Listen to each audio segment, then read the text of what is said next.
নমস্কার বন্ধুরা, BTV update 03 YouTube চ্যানেলে তোমাদের সকলকে স্বাগতম।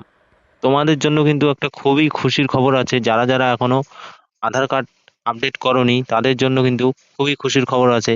যেটা কালকে লাস্ট ডেট ছিল 14ই জুন 2026, সেটা কিন্তু এখন 14ই জুন 2027 হয়ে গেছে। সেটা কিন্তু আমি লাইভ প্রুফ দেখিয়ে দেবো। অফিসিয়ালি যে নোটিশ আছে সেটা কিন্তু আমি তোমাদের দেখিয়ে দেবো।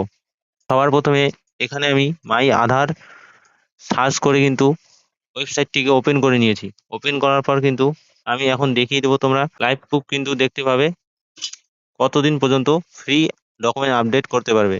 তো এখানে দেখতে পাচ্ছ, this service is free of cost till 14/6/2027, 14ই জুন 2027 পর্যন্ত কিন্তু তোমরা একদম ফ্রিতে আধার কার্ড আপডেট করে নিতে পারবে।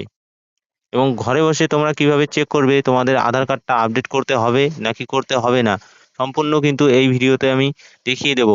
তো স্কিপ না করে পুরো ভিডিওটি দেখো, তাহলে কিন্তু তোমরা নিজেই চেক করতে পারবে তোমাদের আধার কার্ডটা আপডেট করতে হবে নাকি করতে হবে না।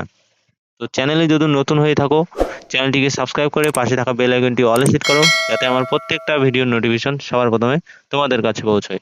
তো চলো ভিডিওর দিকে যাওয়া যাক।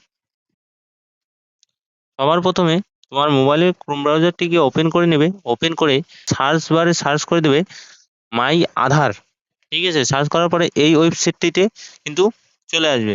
তারপর একটু স্ক্রোল করবে। স্ক্রোল করে কিন্তু এখানে দেখতে পাবে চেক আধার ভ্যালিডিটি।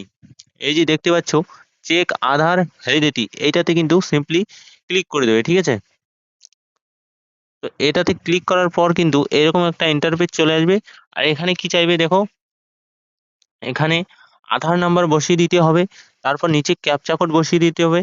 এই যে ক্যাপচা কোডটা আছে এটা দেখে দেখে কিন্তু এখানে লিখতে হবে। লেখার পর এখানে প্রসিডে ক্লিক করতে হবে। তো চলো আমি করে দেখিয়ে দিচ্ছি। প্রসিডে ক্লিক করার পর কিন্তু এরকম একটা ইন্টারফেস চলে আসবে এবং এখানে দেখতে পাবে, এখানে কি কি দেখতে পাবে আমি দেখিয়ে দিচ্ছি। এখানে দেখতে পাচ্ছ এজ বন্ড, এজ বন্ড আছে 20 থেকে 30 বছর, জেন্ডার আছে male, state West Bengal, mobile নাম্বারের লাস্ট 4 ডিজিট নাম্বার, এবং এখানে কিন্তু লেখা আছে this Aadhaar number require mandatory. ঠিক আছে, বায়োমেট্রিক আপডেট, এখানে কিন্তু আমার বায়োমেট্রিক আপডেট করতে বলছে। ঠিক আছে, এবং সেটা বাধ্যতামূলক। বায়োমেট্রিক আপডেট কিন্তু আমাকে বাধ্যতামূলক করতেই হবে। ঠিক আছে, তো এই ভিডিওতে কিন্তু আমি খুব সহজভাবে তোমাদের দেখিয়ে দিলাম তোমরা ঘরে বসে নিজের মোবাইল দিয়ে কিভাবে দেখতে পাবে তোমার আধার কার্ডটা আপডেট করতে হবে নাকি করতে হবে না। তো ভিডিওটি যদি ভালো লাগে অবশ্যই একটা লাইক এবং শেয়ার করে দিও, এবং চ্যানেল নতুন হলে চ্যানেলটিকে সাবস্ক্রাইব করে দাও। আজকের ভিডিওটা এতটুকুই ছিল, এবং তোমরা যদি দেখতে চাও কিভাবে তোমরা আধার কার্ড আপডেট করবে নিজের মোবাইল দিয়ে ঘরে বসে, তো এই ভিডিওতে কমেন্ট করে দাও, আমি অবশ্যই ভিডিও বানিয়ে আপলোড করে দেবো।